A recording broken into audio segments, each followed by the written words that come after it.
Hi,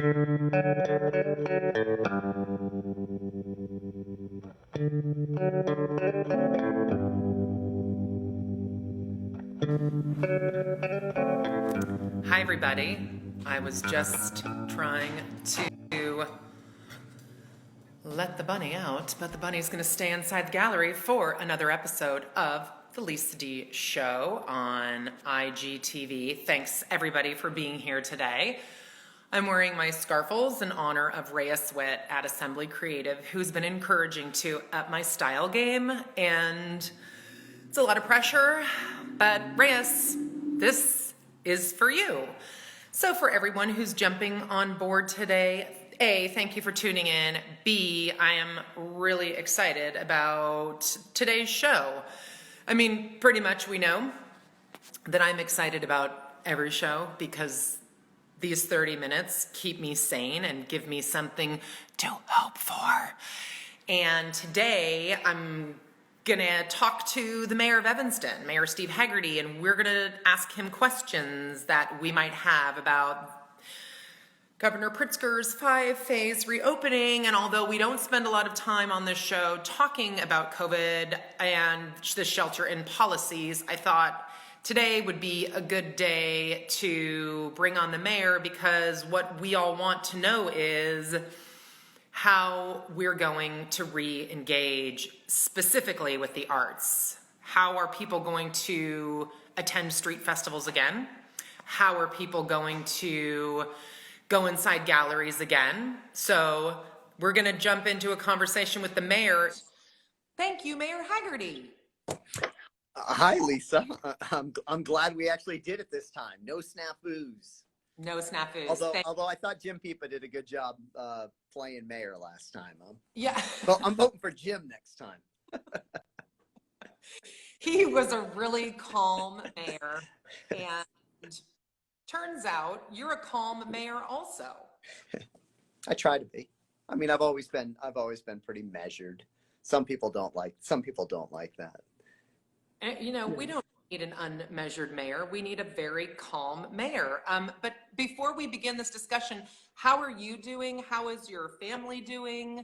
How is this time treating you? Yeah. So we are doing as well as anyone else, I think. You know, we have our good days and our bad days, and the bad days are sort of, you know, the question, like, when does this end? You know, I've spent my career working on disasters, and, you know, most of them have a starting point and an end point, and this end point is just unknown. And that creates a level of anxiety for all of us. But you know, we're working through the e-learning thing like a lot of folks. Lisa's become a teacher to our 6th grader.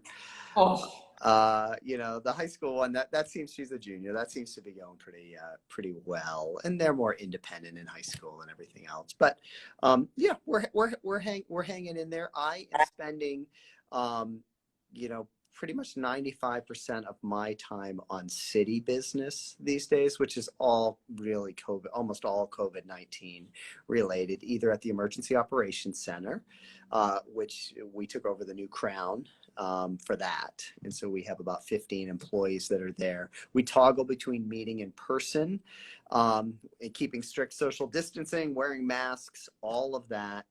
But we have more room there to do it than we did at the other EOC that we share with Northwestern University, and then a virtual EOC where we're working apart from one another. And so I'm either there or I'm at the Hagerty office downtown. And as you know, the company I started almost 20 years ago, help communities respond, or, you know, prepare for, respond to, and recover from disaster. So I got it coming at me both ways.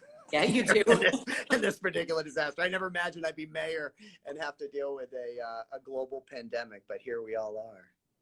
Are you really happy that you're not president or governor? Are you just happy that you're at the mayor level? Or do you want to be all in right now? No, I think I'm sort of like Michael Jordan, you know, like give me the ball. And no, I mean, I would say that in the 3 years that I've been mayor, this is hands down the most meaningful and rewarding work that I'm doing right now, and no questions, it's the best and highest use of my time.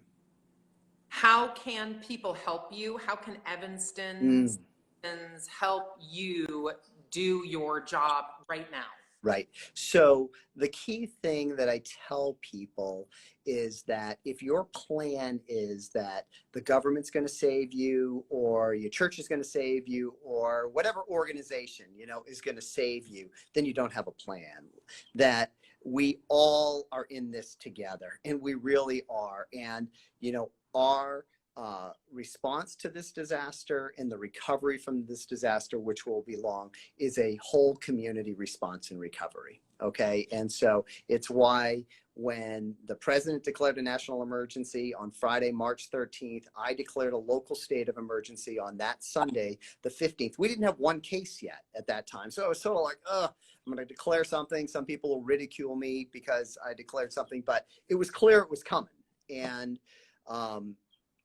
you know, declared that on Sunday, and then that next week spent some time just putting my mind to work in terms of like, how do we have a whole community response and recovery? And to me, that was establishing this mayor's COVID-19 task force, which took a little time, but again, I didn't have there's probably missing elements that maybe I should have on this.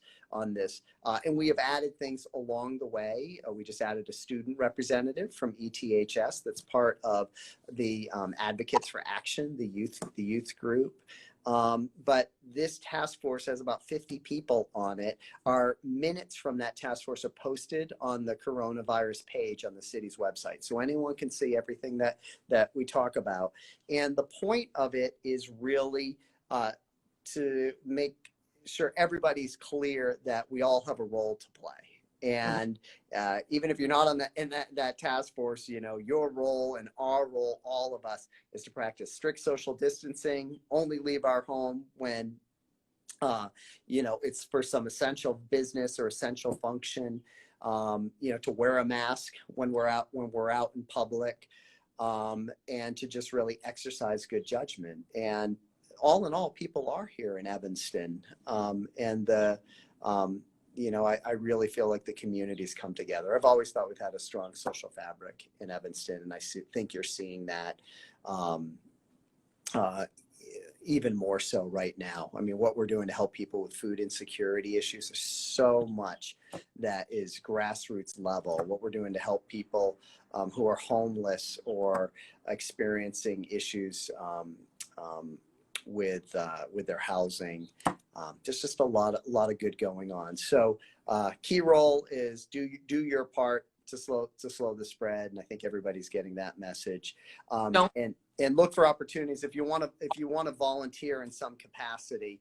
VolunteerEvanston.com has a lot of different opportunities there. So okay, Jane Grover is watching this and asked if you are coordinating with Cook County and Mayor Lightfoot, and what is your role with other leadership in Cook County where it's so heavily hit? Great question. So one of the reasons I spend 95% of my time on city businesses, I'm on a lot of conference calls and briefings. And so to run them all down real quick, we have generally a weekly briefing with the White House and the federal government. There's about 800 to 1,000 mayors and legislators from around the country that are on that. Dr. Fucci will speak to us, Margaret Bricks,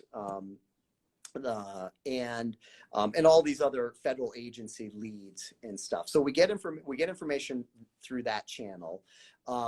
Governor Pritzker and his team, who I think have done a fabulous job in a really difficult and uncertain situation, he has a twice a week call with probably 300, 400 legislators and mayors around the country.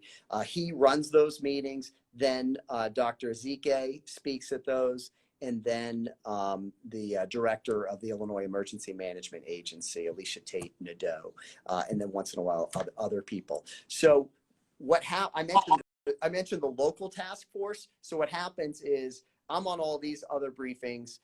We certainly have things that are going on here in Evanston. There's situational awareness we need to be aware of all the time. So the Emergency Operations Center has a planning group. That planning group is putting together the situation report. I've got it right here on my desk. I refer to it frequently. I use that to sort of figure out what my messages to the community are going to be. And we push that information from all those other sources, from the Emergency Operations Center, the federal government, the state government, down. Mayor Lightfoot has organized a briefing and a conversation that we usually have on Sunday evenings with all the mayors in the surrounding area. And then Cook County President Preckwinkle also has one. So yeah, there's never a moment without a briefing if you want one. And is there a particular leader right now in any level of government that is really inspiring you, or that you're looking to say, like, I gotta be more like Gavin Newsom and or some other person? Is there someone who you're inspired by right now through this crisis? Oh, that me personally? I mean, I'm really inspired by Governor Pritzker. Pritzker. Yeah, absolutely. Yeah. I admire all their courage. I mean, the difficult decisions that are having to be made. And there are people with opposing points of view, and they're making the tough decisions. And for me, and this is how I personally feel as well, just in my general, living life, is that I want to make good decisions, and I want to make decisions that are based on data and, are fact driven. And, Governor Pritzker is very much that way. Mayor Lightfoot is that way. I think you're seeing lots of governors. There's lots of governors around the country, Mayor Cuomo, or Governor Cuomo, Governor Newsom, that we can look at, right? I mean, Mike DeWine in Ohio is a Republican as well. Hogan in Maryland. I think you're seeing a lot of leadership, both, from Republican governors to Democratic governors. So selfishly, this show that we do every day is connecting with creatives, and we are just checking in with artists and gallery owners and musicians to find out how they're weathering this strange shelter in time when they can't do the thing that they're designed to do.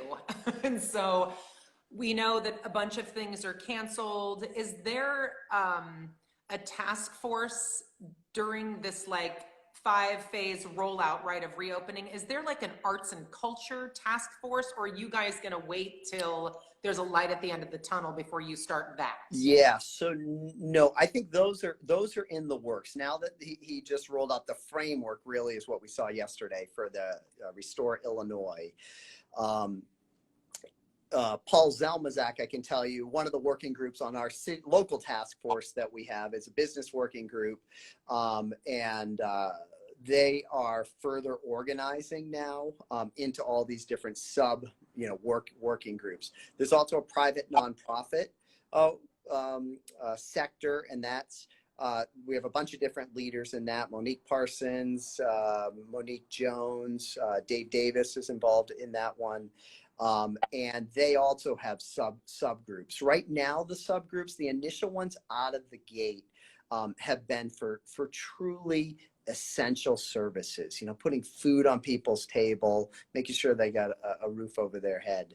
And then they will expand out. And so they just recently did some grants, and there's a great fund. Again, if people are looking for what can I do, if you have the financial means and you can support the response and the recovery effort here, I'm encouraging people to take a real good look at the COVID-19 Relief Fund that's run out of the Evanston Community Foundation, because they really have their hand on what's going on here in the social service sector and different sectors, and obviously the art sector, and they funded projects in the art sector. So I would anticipate, Lisa, that we will see, I'll have to check with Monique. We will see a sub-working group for the arts community come out of there, because focus now is essential services, food insecurity. It is. I mean, we're talking about basic necessities that people have in life. Now, here's the thing, where I really want to see the arts community think different. Where I want to, can you hear me better? Yeah, I'm writing this down. Okay. Where I want to see the arts community think out of the box is I am very worried, and I'm not the only one. In the Emergency Operations Center, we're very worried about social isolation fatigue. And we're worried about people's inability to connect in a way that they used to connect. And I think the most creative, we have so many creative people in our community, and many of them are in the arts community, and some are not, but many are in the arts community. And I really want to see the arts community put their head together and think, like, what new ways can we create here to connect people. And I know there's a lot of different ways. You're seeing some of it on Zoom and some of the stuff that people are doing, but there's whole other ways that we haven't even come across or stumbled upon. And I just think that we have the ability here in Evanston to figure that out, and to either pick up ideas from other communities that are going on, and to generate our own ideas that benefit our community and send them out into the world. But I'm really concerned about social isolation, fatigue, and an inability to connect the way that we're used to. Yeah, and I don't want to ruin the surprise, but there is a group right now working together on using art as a means to connect. And what has become really interesting is, although we can't be together in like a gallery or a festival setting, what we're seeing is that there's a tremendous amount of creativity happening right now, but there's also the opportunity for a lot of people to be making because they're stuck home. They're stuck home with kids. Kids are stuck home. There's now the option to be making. So we're going to be rolling out a very exciting plan, but I don't want to say anything now because the show's about you, not me.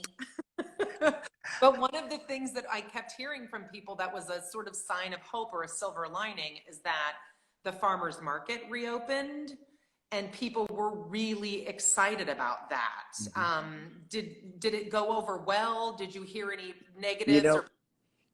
First off, like, city staff did an amazing job putting together procedures so that it would be a safe experience. That was the number one priority, to make sure, because we got some criticism from people saying, oh, it's too early, you shouldn't open the farmers market. We were really one of the first communities to do it. Chicago hasn't opened it. In fact, on Sunday's call with Mayor Lightfoot and her team, they talked about we're really looking at markets, because some of the other communities, and it was only us in Palatine that had opened their markets, and they had people observe and come to our market on Saturday morning to see how it went. So our city staff did an amazing job of putting these procedures together, and then our residents and the vendors, the farmers, all did a great job. If we can do what happened, if we can execute the way we did last Saturday, all spring and summer, will be a model to many communities. And they had like close to 2,500 shoppers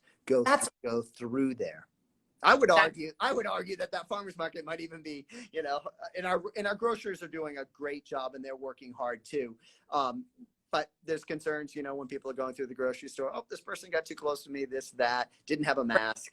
And all that. So this is new to everybody. I appreciate everybody's patience and their empathy as we all work through this. But yeah, that went really well on Saturday.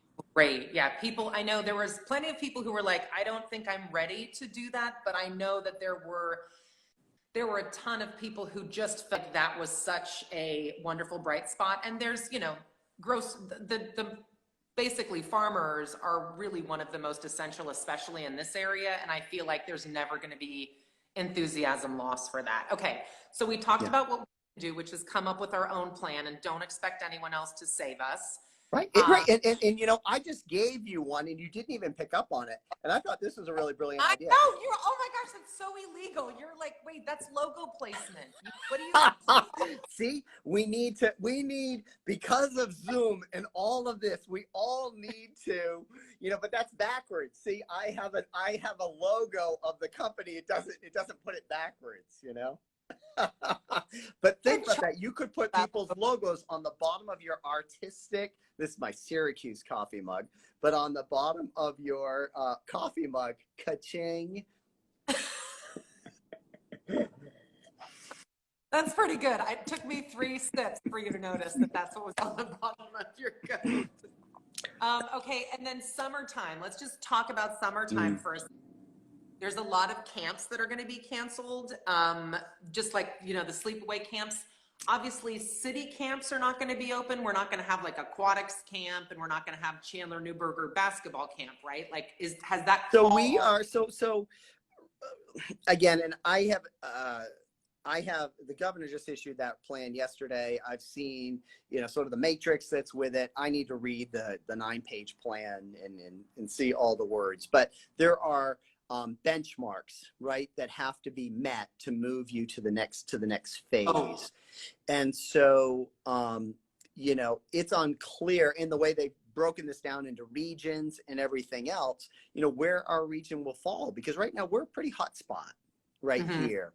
And I put a message out to the community yesterday showing them all this data, and there was good news in that data and there was some concerning news. But the reality is we're right next door to Chicago. And while we're doing better than Chicago in the area of like a positivity rate, 30% of the Chicagoans that are tested are testing positive. In Evanston, it's 16% that are testing positive. That's a good thing. Our doubling rate is about a week longer than Chicago and Illinois in general. That's a good thing. But despite like that good news, we are so connected to Chicago. You know, I think the decisions that are made around here could absolutely link us to Chicago, even if our data is showing, you know, better results in meeting benchmarks. So it's unclear right now about the summer camps and all that. Exactly, it's unclear. A, are they all canceled, or are B, can we reimagine those camps in a way that complies with, you know, this type of phased recovery? Okay, so if we have a class that's at a park and it normally has, you know, 30 kids in it or 50 kids and 2, okay, is there a way that we can somehow break these down into the manageable groups? We're gonna have to keep those groups probably the same. You probably can't be mixing people up and everything else, like you're with these, you know, 10 kids for the week and that's your camp. So we have, again, a really great city staff, and they are working on our local, you know, recovery plan and how we will make some of these things work, because it's tough. People are gonna have to go back to work, in camps like schools. You know, it's something that's really valuable for your child's development, and it's valuable for your household because you got to be at work, and if your kid's, you know, home, then you got to work from home, and that's a lot harder. And that's a lot harder. Well, someone just asked if, you know, the social distancing at the beaches isn't really happening right now, and they also have not witnessed that many people wearing masks. Are they being monitored? Are police officers, city people going out and measuring distance? How is it being monitored? So just so everybody is clear, right? We're not monitoring people in terms of secret cameras or anything like that here. Anything like that here in Evanston. We have adjusted the different sectors of the city in terms of how we police the city, and so I mean, we have you know, police officers and other city employees that go around, you know, parks and more frequently than we did before, particularly down at the lakefront. I get some emails certainly from residents that say, Mayor, you know, you need to shut down the lakefront. You need to, you know, require everybody to wear a mask outside. And, you know, and part of the thing is, again, these are tough decisions. I mean, I think people's physical health and mental health is really important. And if we told people you can't even go outside, or, you know, you can't do something that just brought relief to you because you were walking by the water, I think that's a big problem. Now, I think Chicago is different than Evanston, you know, because people say, well, Lightfoot did it, you know, show some damn leadership and you should do it too. And they do that. They, you know, if you pay it, you ever go, I mean, people do talk to me that way. And so I think first off, the lakefront in Chicago is different than the lakefront in Evanston. I can't hear you. I can't hear you. Sorry about that, everyone. Thanks, Louie. My tech support production guy was here. Yes, you can hear me. All right. That was exciting. That was a great interview, I have to say. That was 27, 25 rough minutes with the mayor of Evanston, who answered all of our questions and is so calm and is so lovely. And I have to say that it's really reassuring to have leadership that is really open to conversation.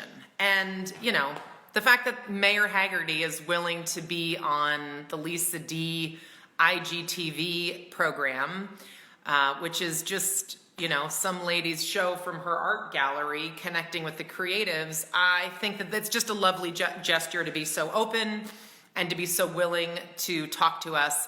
What we did here, one really good piece of advice was, this is a whole community effort, right? And that you need your own plan, which is a line that they said a lot in that movie Parasite. I don't know if any of you saw it, but the dad in Parasite kept really talking to the kids about your own plan, and Mayor Hagerty just spent some really, really good time telling us that don't wait for your church to save you. Don't wait for the government to come in and tell you what to do. Don't wait for your school. Have your own personal plan, but then also be super conscientious that we're part of a whole community here in Evanston, and by staying home and wearing a mask and social distancing, you're really doing your part to flatten the curve. One last thing he did say that I didn't want to forget, if anyone is in a position to help, right? So there's lots of food insecurity help being given. There's home connections for the homeless help being given. If you have the means, there is a COVID-19 relief fund that the Evanston Community Foundation has started. And they are matching, I want to say they're like matching $1 million, but that could be wrong. Don't fact check it. You basically should just go to the Evanston Community Foundation website. But if you do have the means to give or support, the mayor had recommended the COVID-19 Relief Fund is one that is absolutely in need of funding. So awesome. For those of you who missed the mayor, number one, because you were at Zumba class online, and or, hi Jacqueline, hi Shannon, or we dumped out and the show ended, we do record these thanks to Tiago Vello and Liz Kramer. We do record these and then we package them, edit them, and put them on the Evanston Made IGTV channel. They also go on youtube.com/The Lisa D Show. Oh, and that's right. Thank you, Liz. VolunteerEvanston.com. That's another thing. So if you don't have the financial means to give, but you've got some time, you can go to VolunteerEvanston.com because there's a lot of opportunities to distribute PPEs, get people packaged goods for food giveaway. There's all kinds of ways to help. Last thing I will say, tomorrow is Thursday. We're going to hear Nora O'Connor sing live. I'm so excited. And then on Friday, we're going back into an art studio and we're going to see what Ellie Hazlett's up to because she's a really talented artist who's doing really cool projects. And that's it. So sorry about the glitchity glitch. Tiago's going to edit that out for everyone else who watches it. You won't even know. And thank you, Mayor Steve Hagerty. The show's over and we're super grateful that you were lovely enough to be on and to share your great, calm, fantastic voice with us. So we're super grateful for that. We will package and share. Thank you, everybody. Please stay home. Keep your mask on. Keep 6 feet away. And, oh yeah, as the show's ending, you can just sit here and enjoy art by Jordan Scott. All right, thanks everybody. Thanks for watching. Have a really good day.